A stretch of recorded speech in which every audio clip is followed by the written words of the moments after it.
for June 9th, 2026. Let's get into the word. A prophet denounces Jeroboam. 1 Kings 13, 1 through 34. At the Lord's command, a man of God from Judah went to Bethel, arriving there just as Jeroboam was approaching the altar to burn incense. Then at the Lord's command he shouted, "O altar, altar, this is what the Lord says, a child named Josiah will be born into the dynasty of David." Okay, sorry, this one wanted to come up. Okay. On you he will sacrifice priests from the pagan shrines who come here to burn incense, and human bones will be burned on you. That same day, the man of God gave a sign to prove his message. He said, "The Lord has promised to give you this sign. This altar will split apart, and its ashes will be poured out on the ground." When King Jeroboam heard the man of God speaking against the altar at Bethel, he pointed at him and shouted, "Seize that man!" But instantly the king's hand became paralyzed in that position, and he couldn't pull it back. At the same time, a wide crack appeared in the altar, and the ashes poured out, just as the man of God had predicted in his message from the Lord. The king cried out to the man of God, "Please ask the Lord your God to restore my hand again." So the man of God prayed to the Lord, and the king's hand was restored, and he could move it again. Then the king said to the man of God, "Come to the palace with me and have something to eat, and I will give you a gift." But the man of God said to the king, "Even if you gave me half of everything you own, I would not go with you. I would not eat or drink anything in this place, for the Lord gave me this command: you must not eat or drink anything while you are there, and don't return to Judah by the same way you came." So he left Bethel and went home another way. As it happened, there was an old prophet living in Bethel, and his sons came home and told him what the man of God had done in Bethel that day. They also told their father that the man had said to the king. The old prophet asked them, "Which way did he go?" So they showed their father which road the man of God had taken. "Quick, saddle the donkey," the old man said. So they saddled the donkey for him, and he mounted it. Then he rode after the man of God and found him sitting under a great tree. The old prophet asked him, "Are you the man of God who came from Judah?" "Yes, I am," he replied. Then he said to the man of God, "Come home with me and eat some food." "No, I cannot," he replied. "I am not allowed to eat or drink anything here in this place, for the Lord gave me this command: you must not eat or drink anything while you are there, and do not return to Judah, the same way you came." But the old prophet answered, "I am a prophet too, just as you are. And an angel gave me this command from the Lord: bring him home with you so he can have something to eat and drink." But the old man was lying to him. So they went together, and the man of God ate and drank at the prophet's home. While they were sitting at the table, a command from the Lord came to the old prophet.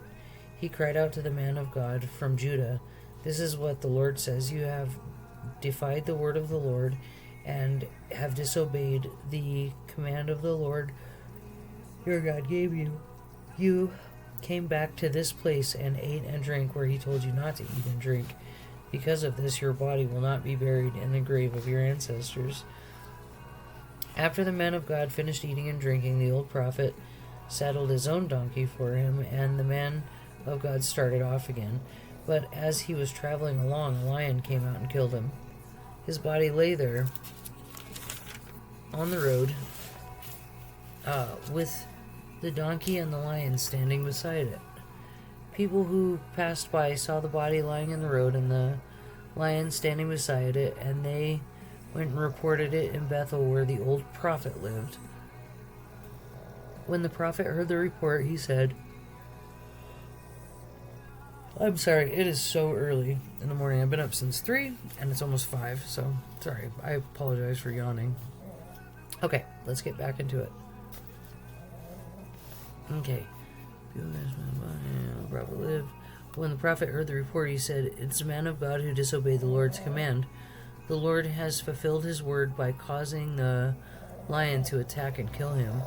Then the prophet said to his sons, "Saddle the donkey for me." So they saddled a donkey and went out and found the body laying in the road. The donkey and lion were standing beside it, for the lion had not eaten the body nor attacked the donkey. So the prophet laid the body of the man of God on the donkey and took it back to the town to mourn over him and bury him. He laid the body in his own grave, crying out in grief, "Oh, my brother."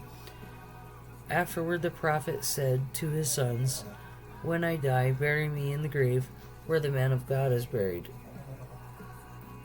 Lay my bones beside his bones." For the message the Lord told him to proclaim against the altar in Bethel and against the pagan shrines in the town of Samaria will certainly come true. But even after this, Jeroboam did not turn from his evil ways. He continued to choose priests from the common people. He appointed anyone who wanted to become a priest for the pagan shrines. This became a great sin and resulted in the utter destruction of Jeroboam's dynasty from the face of the earth. Ahijah's prophecy against Jeroboam. 1 Kings 14, 1 through 18. At that time, Jeroboam's son Abijah became very sick. So Jeroboam told his wife, "Disguise yourself so that no one will recognize you as my wife. Then go to the prophet Ahijah at Shiloh. The man told me I would become king. Take him a gift of 10 loaves of bread, some cakes, and a jar of honey, and ask him what will happen to the boy." So Jeroboam's wife went to Ahijah's home in Shiloh. He was an old man now and could no longer see, but the Lord told Ahijah, "Jeroboam's wife will come here pretending to be someone else. She will ask about her son, for he is very sick. Give her the answer I give you." So when Ahijah heard her footsteps at the door, he called out, "Come in, wife of Jeroboam. Why are you pretending to be someone else?" Then he told her, "I have bad news for you. Give your husband Jeroboam this message from the Lord, the God of Israel. I promoted you from the ranks of the common people and made you a ruler over my people in Israel. I ripped the kingdom away from the family of David and gave it to you. But you have not been like my servant David, who obeyed my commands and followed me with all his heart and always did whatever I wanted. You have done more evil than all who lived before you. You have made other gods for yourself and have made me furious with your gold calves. And since you have turned your back on me, I will bring disaster on your dynasty and will destroy every one of your male descendants, slave and free alike, anywhere in Israel.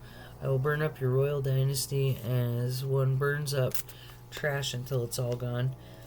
The members of Jeroboam's family who die in the city will be eaten by dogs, and those who lie in the field will be eaten by vultures. I, the Lord, have spoken."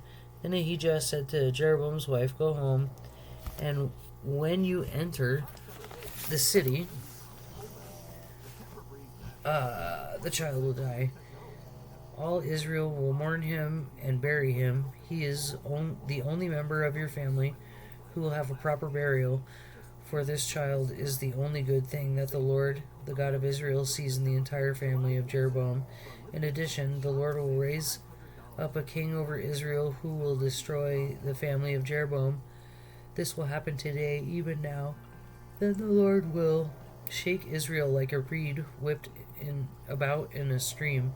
He will uproot people of Israel from this good land he gave their ancestors and will scatter them beyond the Euphrates River. They have angered the Lord with the Asherah poles they set up for worship. He will abandon Israel because Jeroboam sinned and made Israel sin along with him. So Jeroboam's wife returned to Tisra, and the child died just as she walked through the door of her home. And all Israel buried him and mourned for him, as the Lord had promised through the prophet Ahijah. Rehoboam's rule in Judah. 1 King 14:21 through 24. Meanwhile, excuse me, Rehoboam, son of Solomon, was king in Judah. He was 41 years old when he became king, and he reigned 17 years in Jerusalem, the city of the Lord had chosen among all the tribes of Israel as the place to honor his name. Rehoboam's mother was Naamah, an Ammonite woman. During Rehoboam's reign, the people of Judah did what was evil in the Lord's sight, provoking his anger with their sin, for it was even worse than that of their ancestors. For they also built themselves pagan shrines and set up sacred pillars and Asherah poles on every high hill and under every green tree. There were even male and female shrine prostitutes throughout the land. The people imitated the detestable practices of the pagan nations the Lord had driven from the land of the Israelites. Ahead of the Israelites. 2 Chronicles 12:13 through 14. King Rehoboam firmly established himself in Jerusalem and continued to rule. He was 41 years old when he became king. Oh, okay, we just read that. Same thing. Yeah.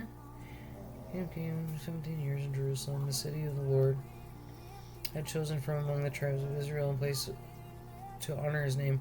Rehoboam's mother was Naamah, a woman born from Ammon, but he was an evil king, for he did not seek the Lord with all his heart.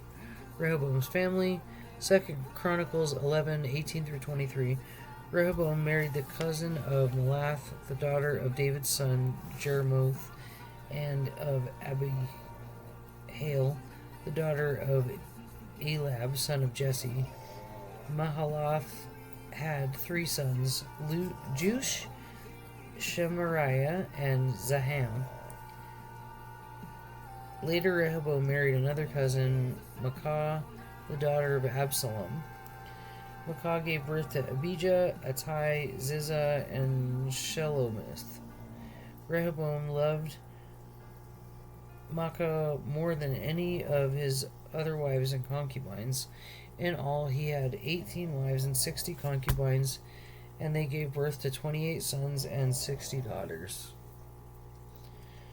Rehoboam appointed Maacah's son Abijah as leader among the princes, making it clear that he would be the next king. Rehoboam also wisely gave responsibilities to his other sons and stationed some of them in the fortified towns throughout the land of Judah and Benjamin.